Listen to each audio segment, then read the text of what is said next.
அதில் எலிமினேட் ஆகிட்டு இருக்கும்போது தான் இவருக்கு ரோஜா சீரியல்லேருந்து வாய்ப்பு கிடைக்கிது.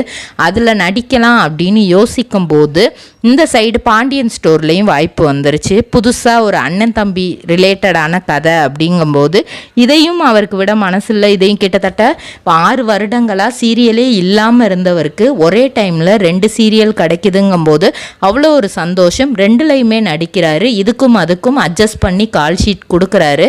ஒரு கட்டத்தில் பாண்டியன் ஸ்டோரில் ஜீவாவோட கதை ஜீவாவை அந்த குடும்பமே தள்ளி வைக்கிறாங்க, ஜீவாவையும் மீனாவையும். அப்போ அவங்க தனி கொடுத்தனம் போகிற மாதிரி இருக்குது. அப்போ இவரோட கதை தான் மெயினாக டிஆர்பியில் பயங்கரமாக போயிட்டுருக்கு. ஸோ இவர் ரோஜா சீரியலுக்கு கால் ஷீட் கொடுக்க முடியல. அதனால் இவருக்கு பதிலாக வேறு பாக்கு மட்டை தயாரிக்கும் மிஷின் கிடைக்கும். அதற்கான ரா மெட்டீரியல்ஸையும் வருடம் முழுதும் நாங்களே சப்ளை செய்து வருகிறோம். நீங்கள் செய்யும் தட்டுகளை நாங்களே எடுத்துக்கொள்கிறோம். அதற்கான லோன் வசதியும் செய்து தருகிறோம்.